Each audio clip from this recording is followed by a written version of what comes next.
महाराष्ट्र माझा कर्जा महाराष्ट्र माझा. भारताच्या इतिहासामध्ये आपण भारतीय बैठ्या खेळांचा जर अभ्यास केला तर भारताने विश्वाला बऱ्याचशा गोष्टी दिलेल्या आहेत. त्याच्यामध्ये बैठ्या खेळाची एक संस्कृती खूप मोठी आहे. त्या संस्कृतीमध्ये भारताने बैठ्या खेळांमध्ये खूप मोठं काम केलं आणि अख्ख्या विश्वाला बरेचसे खेळ दिले. तर या बैठ्या खेळांचं आज ते जे काही प्रदर्शन मांडलं आहे त्याच्यामध्ये महत्त्वाचं म्हणजे आपण एका चित्राच्या माध्यमातून या बैठ्या खेळांचं जो अभ्यास आहे तो पाहणार आहोत. जेंटिल म्युझियम मध्ये हे एक चित्र उपलब्ध आहे. ज्या चित्रामध्ये बरीचशी मंडळी काहीतरी खेळ खेळताना दिसत आहेत आणि नंतर ते शस्त्रांचं प्रशिक्षण घेताना तुम्हाला दिसतं आहे. आता कुठलंही शस्त्र चालवायचं असेल किंवा कुठलीही विद्या शिकायची असेल तर तुम्हाला तुमची बुद्धी तल्लख करणं गरजेचं आहे. तुमची जेवढी बुद्धी तल्लख तेवढं तुम्ही तुमचं शस्त्र चांगल्या प्रतीने वापरू शकता. समोरच्याच्या डोक्यामध्ये जे डावपेच रचण्याची जी प्रक्रिया आहे ते ओळखून घेण्याचं काम ह्या बैठ्या खेळांनी केलेलं आहे. आता आपण हे बघतोय त्याच्यामध्ये बरेचसे खेळ खेळताना दिसत आहेत. हा पहिला खेळ जो आहे त्याला वाघ बकरी असं म्हणतात. त्याला वाघ बकरी ह्या खेळाचं नाव आहे. आता तुम्हाला माहिती आहे की वाघ हा बकऱ्यांना खातो. संघटित राहून बकऱ्यांनी त्या वाघाला मारायचं आहे किंवा कोंडीत पकडायचं आहे. या प्रकारचा हा संरेखन पद्धतीचा खेळ जुन्या काळामध्ये वाघ बकरी किंवा बाघ पाव या नावाने प्रचलित होता. उडत पगडा म्हणून खेळ आहे. एक ट्रिक गेम आहे. संरेखन पद्धतीचाच खेळ आहे ज्याच्यामध्ये समोरच्याची स्ट्रॅटेजी ओळखून त्याला एक कोडं घालायचं आणि त्याने त्या अनुषंगाने ते सॉल्व्ह करायचं. दुसऱ्या याच्यामध्ये संरेखन पद्धतीचा असाच एक खेळ मिळतो त्याला प्रेतवा असं म्हणतात की एका पॉईंटवरनं एका डॉटवरनं एका टिंबावरनं दुसऱ्या टिंबावरती उडी मारल्यानंतर त्याच्या समोरचा जो टिंब आहे त्याच्यावरती जे काही पीस असेल तो बाहेर निघून जाईल. कमीत वेळेमध्ये जास्तीत जास्त पीसेस आपल्याकडे गोळा करायचं काम प्रेतवाच्या माध्यमातून केलं जातं. आता तुम्ही म्हणाल की गणिताचा अभ्यास जर करायचा असेल त्यावेळेस थोडीफार गणिताचा अभ्यास पण खेळांच्या माध्यमातून होत असेल. आता तुम्हाला अबॅकस माहिती आहे. सगळ्यांना अबॅकसची माहिती आहे. पण मंकला नावाचा खेळ जो आहे जवळजवळ 3 ते 3,500 वर्षाचा इतिहास या मंकला खेळाला आहे. भारतामध्ये अगदी महाराष्ट्रामध्ये जर तुम्ही वेगवेगळ्या किल्ल्यांवरती वेगळ्या लेण्यांवरती जर गेलात तर असे 7 खड्डे समोरासमोर असे तुम्हाला पाहायला मिळतील. आता तुम्हाला बघा हा सांक्षी किल्ल्यावरचा हा एक फोटो इथे लावलेला आहे. सांक्षी किल्ल्यावर असे खड्डे आहेत. रायगडावरती जवळजवळ 4 ते 5 ठिकाणी त्याच्याहून जास्त ठिकाणी घराच्या ओसरीवरती हा खेळ कोरलेला पाहायला मिळतो. पेरणी खेळ म्हणून हा प्रसिद्ध आहे. आजही तुम्ही साऊथमध्ये गेलात तर मंदिरांच्या बाहेर हा खेळ विकायला मिळतो. हा पण खेळ आपण गुजरातीमधनं आणलेला आहे. एका खड्ड्यामधनं कपोल्समधनं दगडं उचलायची आणि ती पेरत समोरच्याच्या ह्याच्यामध्ये आणि आपल्या घरात टाकत जायची. जास्तीत जास्त दगडं आपल्याकडे घेण्याचा प्रयत्न या खेळाच्या माध्यमातून करायचा असतो. ज्याच्याकडे जास्ती दगडं किंवा जास्ती खेळाचे डायसेस असतील पीसेस असतील तो जिंकतो या खेळामध्ये. कालानुरूप या खेळामध्ये बरेच बदल झाले. जे प्रतिष्ठित लोक होती जे श्रीमंत लोक होती ज्यांनी बराच काळ राजा महाराजांच्या सानिध्यात वावरलेले हे जे खेळ आहेत त्याला एक प्रगल्भता मिळाली वेगळं रूप मिळालं. त्याच्यामध्ये मोत्यांनी खेळले गेलेले आहेत खेळ. मग त्याच्यामध्ये हिरे माणकांनी देखील हा खेळ खेळला गेलेला. पुढे आपण हा खेळ बघतोय शंकर पार्वतीचा प्रसिद्ध खेळ म्हणून शंकर पार्वती यांनी खेळलेला प्रसिद्ध खेळ म्हणून हा ओळखतो. ह्याला पट असं म्हणतात. पट आपण द्यूत म्हणू शकतो. आपल्याला माहिती आहे की महाभारतामध्ये जे महाभारत घडलं द्रौपदी आणि ह्याच्या कौरव आणि पांडवांमध्ये जे काही महाभारत घडलं ते या खेळावरनं. ही शकुनी मामाच्या हातात हे पासे असतात सगळ्यांना माहिती आहे.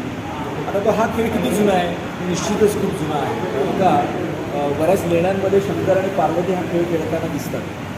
तुम्ही आजही वेरूळ लेण्यांमध्ये गेलात तर तुम्हाला त्या खेळांच्या प्रतिकृती या खेळांचं एक वेगळं दर्शन तुम्हाला तिथे पाहायला मिळेल. एका हातात शंकराच्या हातात पासे आहेत. खाली पीसेस म्हणजे जे सोंगट्या आहेत त्या मांडलेल्या आहेत आणि शंकर पार्वती यांच्यामध्ये ते द्वंद्व चाललेले आहेत. द्यूत क्रीडा चाललेली आहे. कोजागिरी पौर्णिमेला हा खेळ खेळण्याची एक प्रथा आहे, त्याला द्यूत पौर्णिमा म्हणतात. आपण कोजागरी करतो, कोजागरी पौर्णिमा रात्री जागवतो, तर ती जागवण्याचं काम कुठल्या तरी खेळाच्या माध्यमातून व्हावं, त्या लक्ष्मीची जागरण व्हावं, लक्ष्मीची अर्चना व्हावी, याच्यासाठी हा खेळ खेळतात आणि त्याला द्यूत पौर्णिमा म्हणून म्हणतात. हा दुसरा खेळ आहे, ह्याला 9 मेन मॉरिस किंवा मराठीमध्ये नवकंकारी असं नाव दिलेलं आहे. नवकंकारी भारतीय खेळांचं एक पुस्तक आहे, सयाजीराव गायकवाडांनी त्याची प्रसिद्धी केलेली 1913 साली प्रसिद्ध झालेलं पुस्तक आहे. त्या पुस्तकामध्ये या खेळाला फारे मारे असं नाव दिलेलं आहे. फारे मारे 9 दगड घेऊन खेळला गेलेला खेळ. 9 दगड म्हणजे 2 प्रतिस्पर्ध्यांमध्ये ही स्पर्धा होते की जास्तीत जास्त दगड आपले पटलावरती ठेवायचे, समोरच्याचे दगड पटलावरनं काढून टाकायचे.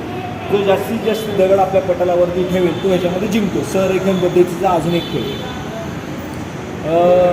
मी मगाशी सांगितल्याप्रमाणे भारताच्या इतिहासाने, भारताच्या समृद्ध अशा सांस्कृतिक इतिहासाने जगाला, विश्वाला बरंच काही दिलं. हा एक खेळ महत्त्वाचा आहे, जो खेळ आज आपण स्नेक्स अँड लॅडर म्हणून ओळखतो, सापशिडी.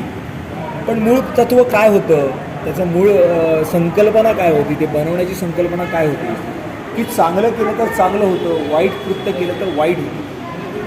ह्याची शिकवण जर लोकांना द्यायची असेल, जर नव्या पिढीला, मुलांना द्यायची असेल, त्या अनुषंगाने या खेळाची निर्मिती केली होती. या खेळाचं नाव आहे मोक्षपट. मोक्षपट. आता हा कोणी बनवला? ह्याचे निर्माते आहेत, त्याची निर्मिती ज्यांनी केली आहे त्यांचं नाव आहे संत ज्ञानेश्वर. संत ज्ञानेश्वर महाराजांनी या मोक्षपटाची निर्मिती केली. कालांतराने त्याला परमपदम सोपानम हे नाव आलं, वैकुंठपल्ली हे नाव आलेलं आहे. मूळ उद्देश हाच होता, चांगलं केलं तर चांगलं होईल, मला उत्क्रांती मिळेल, मी शिडी मिळेल, मी वरती जाईल. मी काहीतरी वाईट कृत्य केलं, माझ्या जीवनामध्ये काहीतरी वाईट केलं तर मी अधोगती मिळेल, मला साप गिळंकृत कळेल, मी खाली येईल. म्हणजे आपल्या मोक्षाचा मार्ग सुखकर करण्यासाठी जी संकल्पना मांडली गेली होती, जी खेळांमधला मांडली गेली, त्याचं नाव आहे मोक्षपट. आपण मगाशी 25 बघितला. 25चा शॉर्टेस्ट फॉर्म आता आपण खेळतो, आपण लुडोच्या माध्यमातून खेळतो. खरोखर आपण लुडो म्हणून खेळतो, कारण का इंग्रजांनी हा खेळ बाहेर घेऊन गेलेले आहेत आणि नंतर लुडो हा खेळ आलेला आहे. तर चल्लसाठ सगळ्यांना माहिती आहे, चल्लसाठ हा चल्लसाठ हा खेळ आहे. कवड्यांनी खेळला गेलेला हा खेळ होता. 4 कवड्या जेव्हा पालथ्या पडतील, अशा पडतील, तेव्हा त्या 8 होतील. अशा पडल्या की त्या 1, 2, 3 आणि 8. आणि परत शर्यतीचा खेळ, चांगल्या प्रकारे शर्यत करून सर्वात जास्त आपल्या घरात पोचायचे, कमीत वेळ, जास्तीत जास्त योग्य रीतीने खेळ खेळतो. अजून पुढे गेल्यानंतर खेळांच्या वेगवेगळ्या पद्धती, वेगवेगळे प्रकार पाहायला मिळतात. हा अक्षयद्यूता म्हणून खेळ आहे, अष्टपदा किंवा अक्षयद्यूता. 8 रकान्यांमध्ये खेळला गेलेला खेळ नंतरच्या काळामध्ये चेस म्हणून प्रसिद्ध झाला आणि तो आपण आता चेस म्हणून खेळतो. मला विशेष करून सांगायला आवडेल की भारताने जर काहीतरी मोठं काम खेळ दिलेला असेल, काहीतरी वेगळं दिलेलं असेल आणि आता आपण वेगळ्या दृष्टिकोनाने त्याच्याकडे बघत असू, तो खेळ म्हणजे चेस. 700व्या शतकामध्ये जो खेळ भारतामधून बाहेर गेला, 700 BC आपण करू शकतो, बिफोर क्राइस्ट. आणि जो भारतामधला नंतर परत भारतामध्ये आला, त्याला वेगळं स्वरूप मिळालं आहे, तो म्हणजे चेस म्हणून आपण त्याला ओळखतो. चतुरंग म्हणजे 4 अंग असलेलं सैन्य, म्हणजे ज्याच्यामध्ये पायदळ आहे, स्वतः राजा आहे, इथे हत्ती आहे, हत्तीदळ आहे, त्याचं घोडदळ आहे आणि इथे नौदल आहे. आता हा खेळ कसा आहे की 4 बाजूने चेस खेळतात. ही 4 वेगवेगळे सैन्य, राजा आपलं सैन्य घेऊन या रणांगणामध्ये उतरलेला आहे आणि मित्र हे दोघेही मित्र आहेत आणि हे दोघे मित्र आहेत. आपण कॅरमचा डबल्स जसा खेळतो त्या प्रकारे हा खेळ खेळला जातो. बुद्धिबळ आपण फक्त बुद्धीने खेळला जातो. ह्याच्यामध्ये बुद्धी आणि नशिबाची साथ लागते, कारण काय हा डल्ल्याशिवाय, या पासाशिवाय हा खेळ खेळता येत नाही. कारण प्रत्येक गोष्ट चालण्यासाठी हा पासाच कारणीभूत आहे. जेव्हा पर्शियन कंट्रीमध्येच खेळ गेलेला आहे, म्हणजे पर्शियन अरेबिक कंट्रीजमध्ये, तेव्हा वजीर त्याच्यामध्ये ॲड झाला. आपल्या इथे एकमेव सत्ताधीश जे होते ते म्हणजे राजा. अख्खं सैन्य हा राजा हाताचा आणि राजा जे असेल, जो सैन्य घेऊन जाईल त्याच्याबरोबरच त्याचं सैन्य असेल. पर्शियन कंट्रीमध्ये गेल्यानंतर तिथे वजीर ही उपाधी आली, कारण किंग मेकर्स म्हणून त्यांनी काम केलेलं आहे आणि म्हणून वजीर तिथे आलेला आहे. कालांतराने तो अजून युरोपियन कंट्रीजमध्ये गेला आहे, चायनामधला जेव्हा परत आलेला आहे. हे नंतर खेळाचं जे खेळ आहे ते क्लिष्ट होऊ नये, सोपे व्हावे ह्याच्यासाठी त्याच्यामध्ये बदल करण्यात आले आणि नंतर आपण तो चेस म्हणून आपण हा खेळतो. हा आजही तुम्ही जर सावंतवाडीला गेलात तर हा गंजिफा खेळ बनवला जातो. देवी देवतांची नावं सतत आपल्या मुखात यावी तोंडात यावी म्हणून नक्षत्र गंजिफा किंवा नवदुर्ग गंजिफा किंवा दशावतारी गंजिफा असे गंजिफा तयार केले. हे पत्ते आहेत त्या काळातले प्लेइंग कार्ड्स आहेत आणि ह्या काळाची निर्मिती आजही होते, पण फक्त ते सुशोभीकरण किंवा एक अँटिक पीस म्हणून आपण शोकेसमध्ये ठेवतो. मूळ तो हेच होतं की जास्तीत जास्त खेळ आपण हे आता हे नॉर्मल डायसेस आहेत त्या काळात वापरले जाते. हे पीसेस आहेत त्या सोंगट्या आहेत ज्या तुम्ही आता बघितला की जे संरेखन पद्धतीचे खेळ होते त्या खेळांचं जे काही स्वरूप आहे ते इथे दिसतंय. हा गोरखगड किल्ल्यावरचा हा कोरलेला खेळ आहे. नंतर हा चदुरंग हा भाजे लेण्यांवरती खेळ. सगळ्या लेण्यांमध्ये दुर्ग लेण्यांमध्ये मंदिरांमध्ये हे खेळ खेळलेले आहेत. मला वाटतं आपण जेव्हा अभ्यास करतो या खेळांचा अभ्यास करतो तेव्हा कळतं की भारत हा देश अगदी समृद्ध होता आणि भारताने अख्ख्या विश्वाला दिलेली ही धरोहर आज आपण वेगळ्या दृष्टिकोनाने वेगळ्या नावाने आपण खेळतो. खरोखर या खेळांचं जर महत्त्व जाणून घेतलं तर आपल्याला खरोखर आपल्याला खेळांची माहिती करण्यासाठी चला खेळतोय हे एकमेव माध्यम आहे ज्यामधून याचं प्रशिक्षण आणि आपण जे काही आपण शिकवतो त्या नव्या पिढीपर्यंत पोहोचवण्याचा प्रयत्न या माध्यमातून केला. म्हणून हे खेळ खेळले पाहिजे जेणेकरून जास्तीत जास्त मुलांपर्यंत या खेळांची माहिती आणि महती पोचेल. मराठा शस्त्र काय होते, मराठा शस्त्र कशी होती, त्याची जडणघडण काय होती आणि एकंदरीतच इतिहास त्याचा जाणायला गेला तर आपल्याला खूप मागे जावं लागतं. दक्षिणेत भारतामधल्या दक्षिणी क्षेत्रामध्ये या शस्त्रांची आणि त्या धातूंची निर्मिती झाली. आता धातुशस्त्र हे खूप जुन्या काळापासून आपल्याकडे अस्तित्वात होतं. कालांतराने ते शस्त्रांमध्ये वापरले गेलं. म्हणजे प्रत्येक शस्त्र बनवताना त्या त्या प्रकारचे धातू वापरून त्याचा योग्य तो प्रयोग करून त्याच्यामध्ये वेगवेगळ्या ॲमॅलगमेशन करून म्हणजे मिश्रण करून त्या धातूंची त्या शस्त्रांची निर्मिती झाली.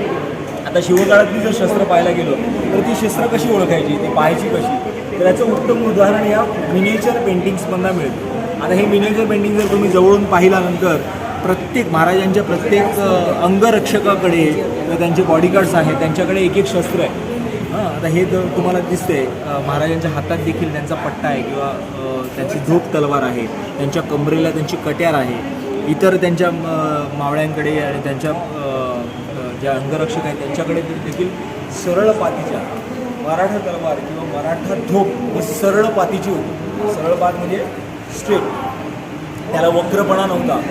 कालांतराने ती मुघलांची किंवा परकीयांच्या ज्या तलवारी होत्या त्या वक्र होत असेल. आजही तुम्ही जर कोणत्या घराण्यामध्ये गेलात तर घराण्यांच्या तलवारी या सरळ असत, सरळ पात्याची तलवार प्रसिद्ध होती.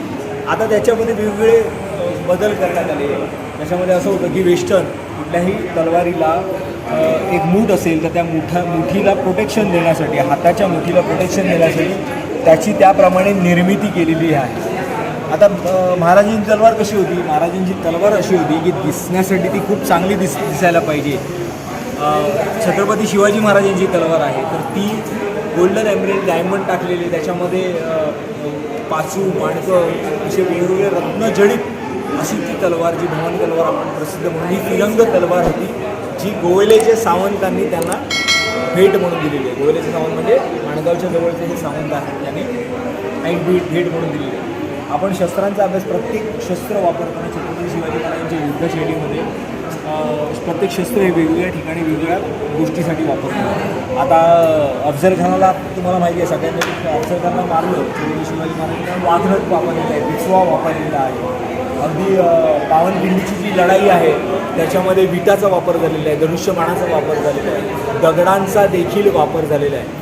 शस्त्रांच्या माध्यमातून हे जेव्हा आपण अभ्यास करतो तेव्हा कळतं की खरोखर शस्त्र ही आपलं सामर्थ्य वाढवण्यासाठी,